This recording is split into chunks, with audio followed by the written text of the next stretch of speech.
Assalamualaikum warahmatullahi wabarakatuh. Okey, sebelum kita mulakan kelas, mari kita baca doa sebelum belajar. Okey, sama-sama baca doa sebelum belajar. Bismillahirrahmanirrahim. Allahumma ftah alaina hikmataka wanshur alaina min khazaini rahmatika ya arhamar rahimin. Rabbi shrah li sadri wa yassir li amri wahlul 'uqdatam min lisani yafqahu qawli. Amin. Okey, jadi muallim akan tutup semua mikrofon awak. Kalau ramai sangat yang buka mikrofon, nanti suara muallim awak dengar tak jelas. Jadi, buka buku teks bahasa Melayu, muka surat 36. Buku teks bahasa Melayu, muka surat 36. Okey, siapa yang tak faham, kalau ada nak tanya soalan, boleh buka mic dan boleh tanya soalan. Okey, buku teks bahasa Melayu muka surat 36. Okey, 36. Kita nak belajar tentang pantun. Pantun. Siapa ingat lagi macam mana kita nak melafazkan pantun? Ingat, Moi dah ajar awak nak lafazkan pantun, syair, sajak, gurinda. Dia ada intonasi masing-masing. Okey, pantun tajuk dia ialah Taman Negara Kita. Itu nama pantun dia, Taman Negara Kita. Okey, sebelum ni muallim dah ajar awak 6 ciri pantun. Siapa ingat lagi? Ada 6 ciri pantun yang muallim ajar. Ingat lagi tak 6 ciri pantun? 6 ciri-ciri pantun. Yang pertamanya ialah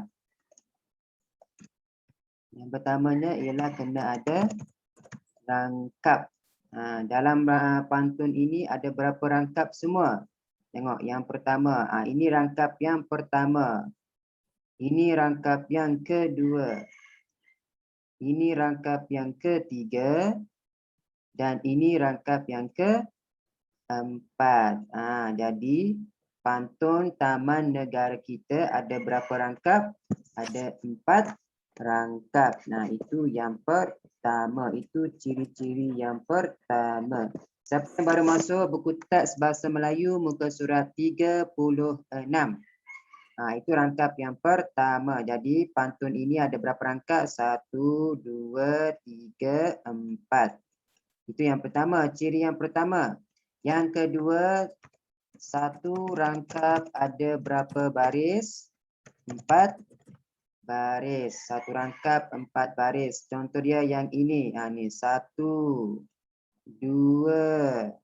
3, 4. Rangkap yang kedua ada 4 baris. Rangkap yang pertama 1, 2, 3, 4. Setiap pantun ada 4.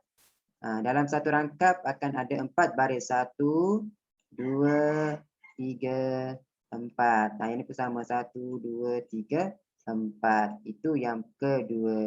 Ciri yang ketiga kita ada jeda. Jeda maksud dia berhenti sekejap. Awak nak lafazkan pantun, awak kena berhenti sekejap. Contoh dia rangkap yang pertama. Awak baca dia, letak di para buah delima.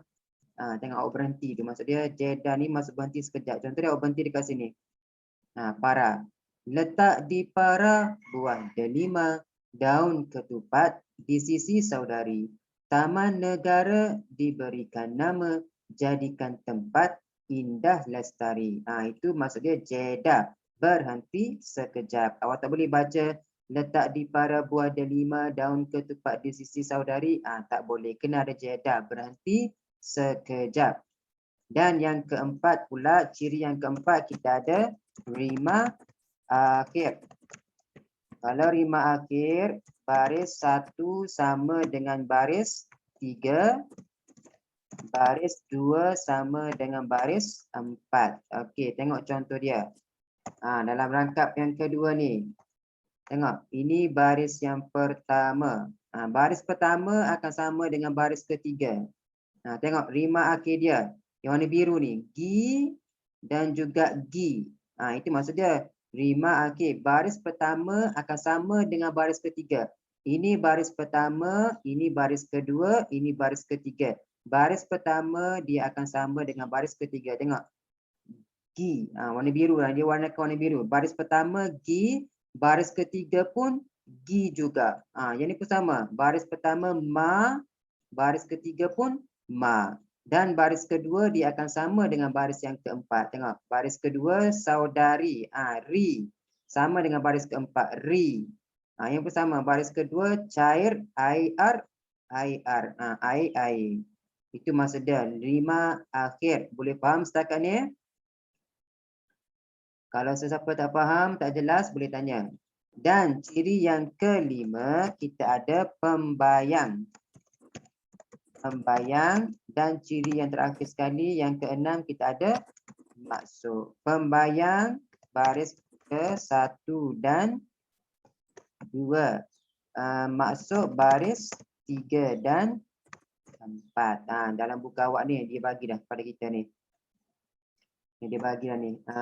Pembayang maksud. Pembayang maksud baris pertama dan baris kedua.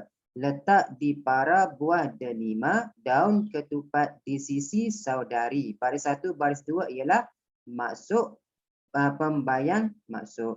Nak tengok maksud pantun, tengok baris ketiga dan keempat.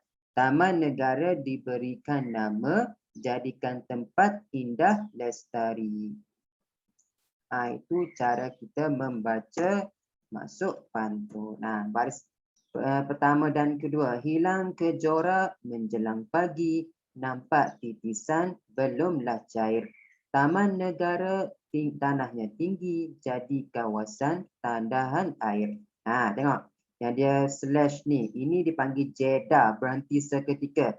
Hilang kejora, berhenti, baru sambung. Hilang kejora menjelang pagi, nampak titisan belumlah cair. Taman negara tanahnya tinggi, jadi kawasan tandahan air. Itu cara kita membaca rangkap pantun. Okey, boleh faham setakat ni? Ada sesiapa nak tanya soalan tak? Boleh jelas tak?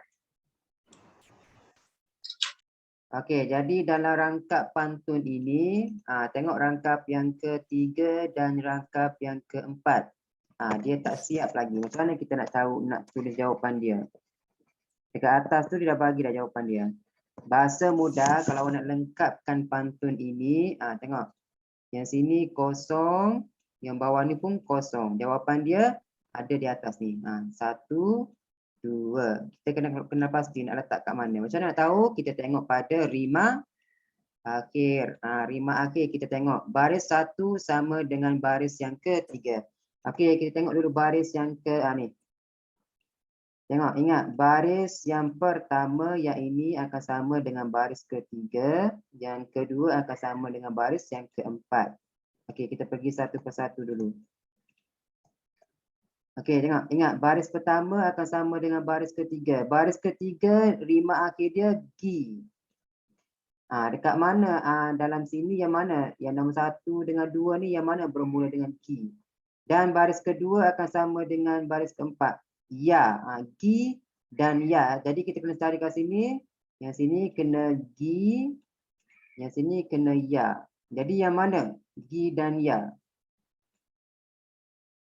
Mana jawapan dia? Yang ini ke yang ini? Tengok rima akhir dia. Gi, ya. Betul tak jawapan dia? Betul lah jawapan dia. Yang ini okey dan ri. Tak sama rima akhir dia. Jadi jawapannya yang ini. Jadi itu jawapan dia. Jadi kita tulis je kat situ.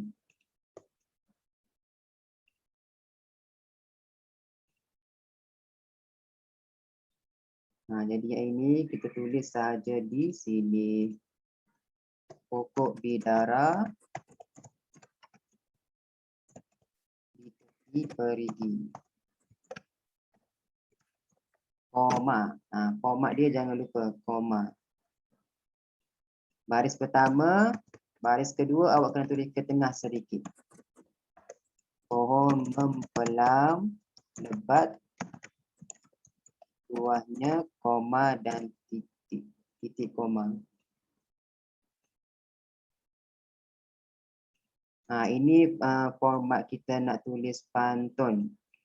Baris pertama ni pokok bidara di tepi perigi, dia sama. Awak kena mulakan di sini. Satu baris. Baris kedua akan sama dengan baris yang ketiga. Yang keempat. Boleh faham tak?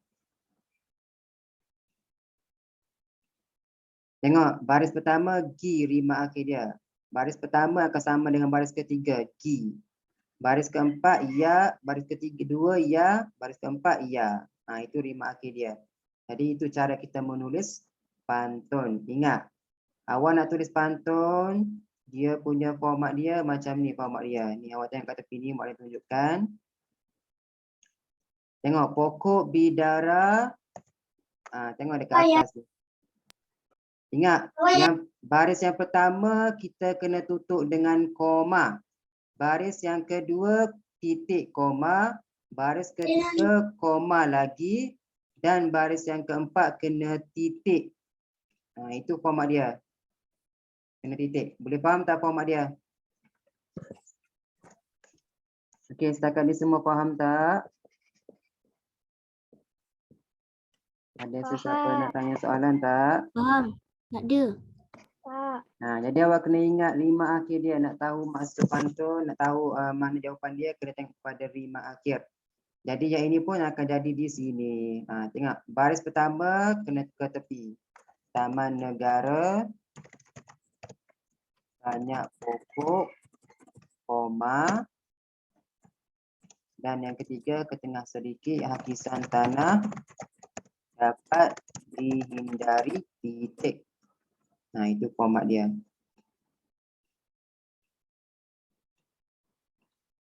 Taman negara, banyak pokok. Okey, tengok rima akhir dia. Baris pertama, okey. Baris pertama akan sama dengan baris yang ketiga. Okey. Baris kedua, ri. Baris kedua akan sama dengan baris yang keempat. Hindari. Itu format dia. Awak kena ingat 6 ciri pantun ni. Boleh faham tak? Ada siapa nak tanya soalan? Ni banyak kali dah Mak Alin terangkan kepada awak ni. Ada siapa nak tanya soalan tak? Boleh faham ke tak? Boleh faham tentang pantun tadi? Okey, kalau semua boleh, kita pergi dengan tajuk yang kedua, muka surat sebelah. Muka surat 37.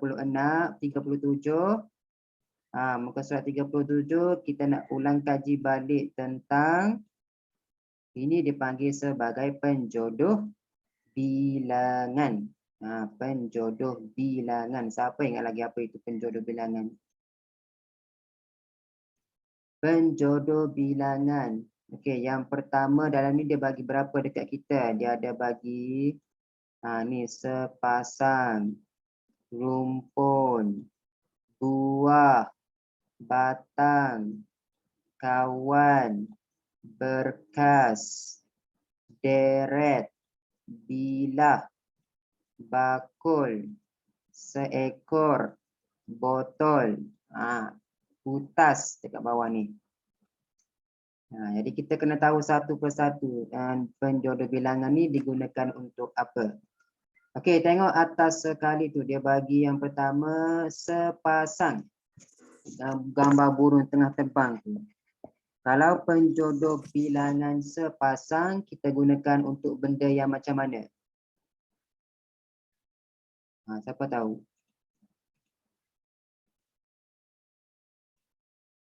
Ada orang ketat dalam kelas ni. Mak Alin tanya, Mak Alin jawab.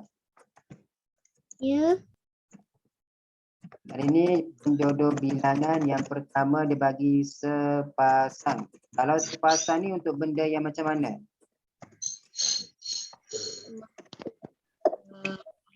Benda yang macam mana? Ada dua. Benda yang ada dua. Contohnya mata awak ni, mata awak. Kalau satu ini dipanggil sebiji mata. Biji untuk benda yang kecil. Kalau dua dia panggil sepasang. Sepasang tangan ada dua. Sepasang kaki ada dua, untuk benda yang dua. Sepasang cermin mata ada dua, kiri dan kanan. Itu untuk pasang. Dalam gambar dia bagi, tengok ada gambar burung. Kenapa dia gunakan sepasang burung? Sebab ada dua ekor burung yang sedang terbang. Sebab tu dia gunakan sepasang burung. Yang kedua dia bagi rumpun. Ni rumpun. Rumpun tu pula dia rujuk kepada gambar kat belakang tu.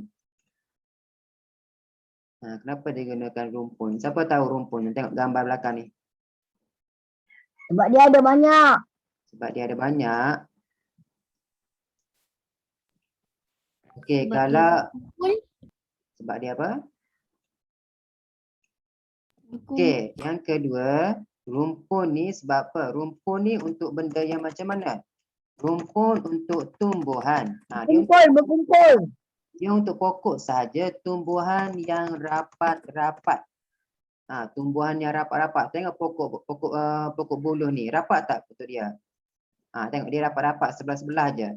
Itu dimasukkan dengan rumpun. Rumpun kita gunakan untuk tumbuhan yang rapat. Yang dia tumbuh rapat-rapat. Sebab tu kat pokok ni, pokok buluh ni dia gunakan rumpun. Okey, yang kedua, batang. Kenapa? Batang ni untuk apa? Dia gunakan sebatang sungai. Sungai dia bagi. Ataupun tasik. Sebatang sungai. Kalau batang untuk benda yang macam mana? Siapa ingat lagi? Batang untuk benda yang Keras. panjang dan panjang dan keras. Kenapa sungai ni digunakan sebatang sungai? Sebab sungai ni dia panjang. Pokok ni pun kita boleh gunakan sebatang pokok sebab dia panjang dan dia pun keras. Itu contoh dia. Okey, yang ketiga, kawan. Gambar kerbau ni. Kenapa dia gunakan kawan? Sekawan kerbau. Sebab dia ada kawan dia. Sebab dia ada kawan. Ramai. Sebab dia ramai. Kalau kawan untuk haiwan. Kawan ni untuk haiwan je. Kalau rumpun tadi untuk tumbuhan saja. Kawan ni untuk sekawan ni untuk haiwan. Haiwan yang ramai. Haiwan yang banyak. Tengok dalam gambar tu ada berapa ekor kerbau tu. Kalau ada seekor je kerbau, kita gunakan seekor. Tapi kalau ramai, kalau ada banyak, kita gunakan sekawan. Sekawan kerbau, ada 3 ekor. Ataupun boleh gunakan 3 kawan kerbau. Sekawan kerbau. Itu maksudnya untuk haiwan. Ataupun sekumpulan. Sekumpulan pun betul juga. Sekumpulan contoh dia awak tengok burung. Burung terbang dekat atas. Sekumpulan ataupun sekawan burung. Yang bertepat ialah sekawan. Okey, contoh yang nombor 4. Berkas. Berkas ni dia rujuk kepada ni, apa benda ni? Yang kayu yang diikat. Kalau berkas kita gunakan untuk benda yang macam mana? Berkas ni kita gunakan untuk benda yang benda yang diikat. Benda yang diikat. Tengok dalam gambar tu dia ikat seberkas. Benda yang diikat bersama-sama. Okey, jadi yang ke 1, 2, 3, 4. Yang kelima, berkas untuk yang diikat. Benda diikat bersama-sama. Tengok kayu ni dia diikat bersama-sama. Seberkas kayu dipanggil. Okey, seterusnya derek. Dia gunakan derek. Kenapa dia gunakan derek tu? Derek tu untuk pokok-pokok yang macam ni, yang ditanam macam ni. Derek ni untuk benda yang macam mana? Siapa tahu? Tengok pokok tu, dia duduk dalam keadaan macam mana pokok-pokok tu? 1, 2, 3, 4. Dia duduk dalam keadaan tertanam, tersusun. Derek ni untuk benda yang tersusun. Tengok dia susun, elok dia susun. Contoh lagi rumah awak, siapa yang duduk taman pinggiran USJ, contoh dia. Rumah awak tu dipanggil bersederet rumah. Sebelah-sebelah je rumah, straight je, tersusun rapi je rumah tu, tak ada berterabur. Sederet rumah pun betul juga, sederet kedai pun betul juga, benda yang tersusun. Dalam gambar ni pokok-pokok ni apa ni, kubis ke? Dia tersusun, ditanam tersusun.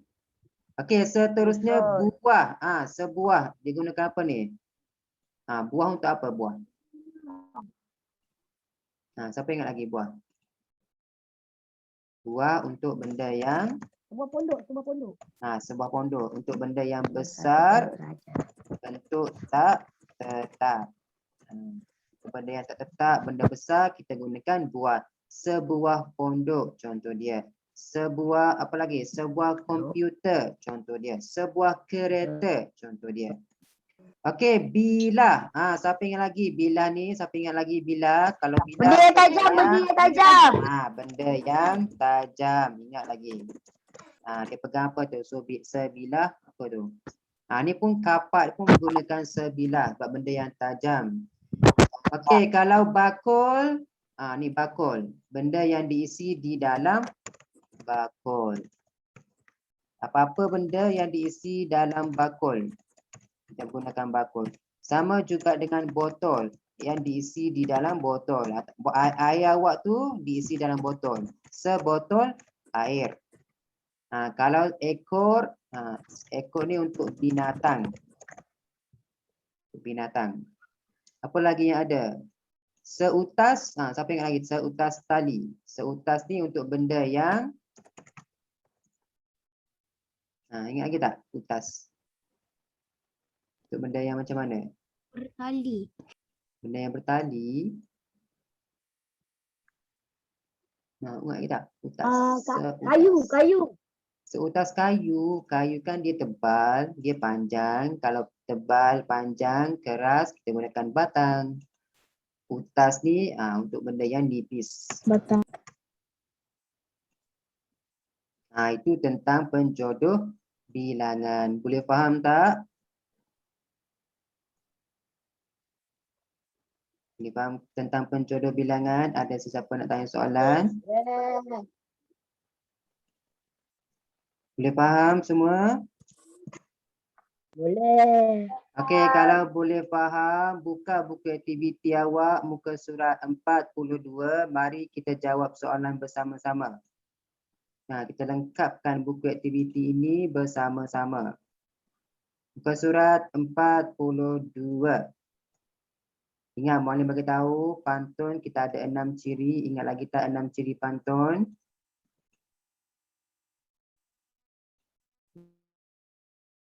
Cipta pantun 4 kerat berpandukan maksud pantun yang diberikan. Ingat lagi tak ciri-ciri pantun? Muallim dah terangkan tadi ada 6 ciri. Yang pertama apa dia 6 ciri pantun? Orang tak ni? Siapa ingat lagi? 6 ciri pantun. Farisha ingat lagi Farisha? Umay ya sudah. Maria? 6 ciri pantun. Yang pertama kena ada Maria? Rangkap. Kena ada rangkap. Lagi? Satu rangkap berapa baris? Satu rangkap ada berapa baris? Satu rangkap ada 4 baris. Ini pantun 4 baris. Muka surat mana? Buku aktiviti muka surat 42. Okey, yang ketiga kita ada apa? Tak ingat dah. Yang ketiga jeda, berhenti sekejap. Yang belakang sama tu dipanggil rimak akhir. Baris pertama sama dengan baris keberapa? 4. Baris 4, baris 3. Baris 2 sama dengan baris 4. Ciri yang kelima kita ada pembayang dan yang keenam maksud pantun. Maksud pantun baris yang ke-3 dan 4. Pembayang baris 1 dan 2. Jadi mari kita lengkapkan pantun ini. Kita tengok rimak akhir dia yang mana yang sesuai. Okey, yang pertamanya ni ra dan juga mi. Mana yang sesuai? Ra dan mi. Mana yang sesuai? Ra, mi. Mana dalam sini Ada dua ni, dia terpisah. Mana bahagian sini yang mi, yang ra dan mi. Yang ra dan mi. Mana sesuai?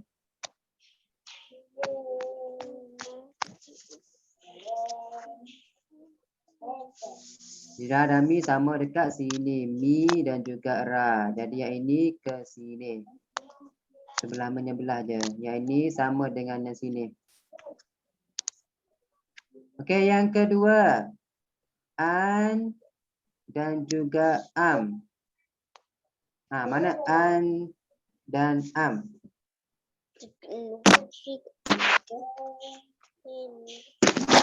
Yang mana jawapan dia? Siapa tahu? Ada orang tak ni dalam kelas? Mak ni tanya, mak ni jawab. Amal Darwish, jangan conteng. Nak conteng jawapan Amal. Cepat. Baris pertama, rima akhir dia an. Baris kedua, rima akhir dia am. Yang mana dekat belah sini, pandai pun Razan. Dia sama sebelah menyebelah sahaja.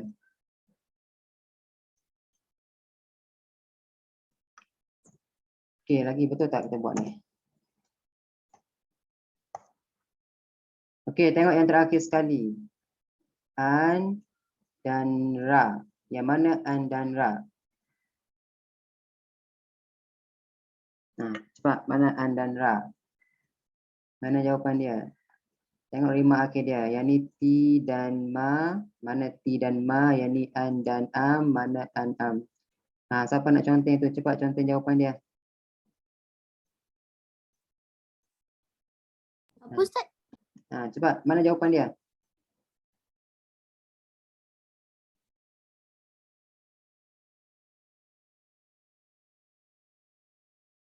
Okey, faham ke tak ni? Muallim kata nak tengok jawapan, tengok daripada rima akhir. Baris pertama akan sama dengan baris ketiga. Yang ni, ni baris satu, baris dua. Awak kena tengok yang jawapan dia. Ini satu baris, dia akan awak tanda kat sini. Dia terpisah. Jadi contoh dia yang pertama. Muallim bagi contoh yang pertama. Okey, baris yang ni. Rima akhir dia ialah ti dan juga ma. Jadi yang mana yang ti dan ma, baris pertama dia ti, baris kedua dia ma. Jadi mestilah yang ini. Tengok ti, ma. Sama tak rima dia? Jadi itulah jawapan dia. Mengail ikan di atas jeti berumpankan ikan anak gelama. Kita jalankan bersama-sama, boleh lakukan pelbagai aktiviti. Yang mana? Lepas tu dekat sini, kita kena tengok maksud dia. Kita jalankan bersama-sama, boleh lakukan pelbagai aktiviti. Ini bercakap tentang apa? Hari bumi yang disambut. Hari bumi ke? Tak berkaitan dengan hari bumi. Ini tentang membuang sampah, bukan. Ini melakukan pelbagai aktiviti bersama-sama. Jadi jawapan dia awak tulis macam ni. Yang ini ni kat sini jawapan dia. Yang ini pun sama dekat sini. Macam mana kita tahu? Sebab boleh melakukan pelbagai aktiviti. Baris ketiga dan baris yang keempat ialah maksud pantun. Jadi jawapan dia tulis elok-elok. Yang pertama, mengail ikan. Mengail ikan di atas jeti, koma. Baris kedua kena tulis ke tengah sedikit. Berumpankan ikan anak gelama. Koma, titik koma. Itu format dia, titik koma. Kena ingat yang tu. Dan baris yang ketiga sama balik. Ingat, rima akhir dia ti. Baris pertama sama dengan baris ketiga. Jawapan dia kat sini. Tengok ni. Ti, jadi mulakan yang ini dulu. Boleh dilakukan pelbagai aktiviti. Boleh dilakukan pelbagai aktiviti, koma. Tengok sama tak rima akhir dia, baris 1 T, baris 2 T, baris 3 T, baris 2 akan sama dengan baris ketiga ma. Jadi sambung balik. Baris kedua tulis balik di sini. Kita jalankan bersama sama titik. Ingat rima akhir dia baris pertama sama dengan baris ketiga T dan juga T. Baris 2 ma dan ma. Itu maksud dia rima akhir dia. Boleh faham ke tak? Boleh faham tak soalan dia? Macam mana kita nak letak dekat sini? Sebab kat sini tengok masuk pantun, kita tengok baris 3 dan keempat. Boleh dilakukan pelbagai aktiviti, kita jalankan bersama-sama. Tengok ni, masuk pantun. Pantun yang ini dia kata apa? Hari Bumi. Bukan tentang Hari Bumi. Tak sesuai. Sebab sini dia bercakap tentang melakukan pelbagai aktiviti bersama-sama. Yang ini dia cakap tentang membuang sampah. Jadi tak sesuai. Yang inilah sesuai pelbagai aktiviti bersama-sama. Yang ni dia kata apa? Menjimatkan elektrik. Bukan jawapan dia. Jadi awak kena tengok satu persatu yang mana yang betul. Boleh faham tak cara macam mana nak buat muka surat ini? Ini kerja rumah awak. Jadi kita dah siap yang ini. Jadi kita tengok pula yang ke seterusnya. Yang dah siap kita pangkahkan dia. Kita hilangkan dia. Jadi tengok pula yang ke seterusnya. Mana lagi yang sama? Okey, tengok yang pertama sekali, yang atas sekali tu. Rima akhir dia ra dan mi. Mana ra dan mi? Istilah yang ini. Yang ni ra, yang ni mi. Jadi itulah jawapan dia. Jadi tulis balik jawapan dia. Ini jawapan yang ketiga. Jawapan yang kedua. Yang kedua dia bercakap tentang apa? Bulan sambutan Hari Bumi, April tiba semua gembira. Ni bulan April. Jadi dekat sini lah jawapan dia nombor 1 ni. Jadi awak tulislah jawapan dia ikut format yang betul. Yang pertama, ikan dituba di hujung muara. Koma. Format dia mesti betul. Yang kedua kena tulis ke tengah. Dalam hutan simpan jerami. Titik koma. Baris yang ketiga sama dengan baris yang pertama. Tulis kat tengah kat depan ni. Yang mana ra, mestilah ra kita mulakan dulu dengan April tiba. April tiba semua gembira. Koma dan yang keempat sama dengan baris yang kedua ke tengah. Bulan sambutan Hari Bumi. Ini jawapan dia titik. Tengok, ra. Baris pertama, rima akhir dia ra. Baris pertama sama dengan rima baris ketiga, ra. Baris kedua, mi akan sama dengan baris keempat, mi. Kenapa kat sini jawapan dia nombor 1? Sebab sini dia bercakap tentang April tiba. Semua gembira. Kenapa semua orang gembira bulan April? Sebab sambutan Hari Bumi. Kat sini sambutan. Hari Bumi disambut pada bulan April. Itulah jawapan dia. Jadi yang ini kita dah siap, kita pangkah. Tengok rima akhir pula. Tengok tentukan yang mana satu rima akhir dia. Boleh faham aktiviti ini, muka surat ni? Jadi nanti awak sambung pula. Siapkan pula nombor jawapan yang kedua dan yang keempat. Nombor 1, Mak ni dah bagi dah jawapan dia. Ini jawapan nombor 1. Ini jawapan nombor 2. Nombor 3. Ini jawapan 3. Nombor 2 dan nombor 4 awak cari pula jawapan dia. Ini nombor 1. Ini jawapan nombor 1. Nombor 2 awak cari. Nombor 3 Mak ni dah bagi. Nombor 4 awak cari pula. Awak cari nombor 2 dan 4 sahaja jawapan dia. Tengok rima akhir dia yang mana satu. Format dia mesti betul. Jangan buat salah format dia. Boleh faham tak? Boleh faham tak? Okey, jadi muka surat 42 kerja rumah awak dan satu lagi muka surat 43. 42 ni awak siapkan nombor 2 dan nombor 4. Satu lagi kerja rumah awak muka surat 43. Bina ayat menggunakan penjodoh bilangan. Jadi muka surat kerja rumah awak untuk hari ini yang pertama tadi muka surat 42 dan 43. Ini penjodoh bilangan. Awak kenal pasti, awak bina ayat. Soalan suruh kenal pasti, lepas tu bina ayat. Boleh faham? Jadi kerja rumah awak hari ini ada dua muka surat. Muka surat 42 dan 43. Okey, kita ada kurang dari 1 minit. Setakat ini sajalah kelas kita untuk hari ini. Kita tutup kelas kita dengan baca surah Wal-As. Bismillahirrahmanirrahim. Wal-As innal insana lafi khusr illa allazina amanu wa amilus solih.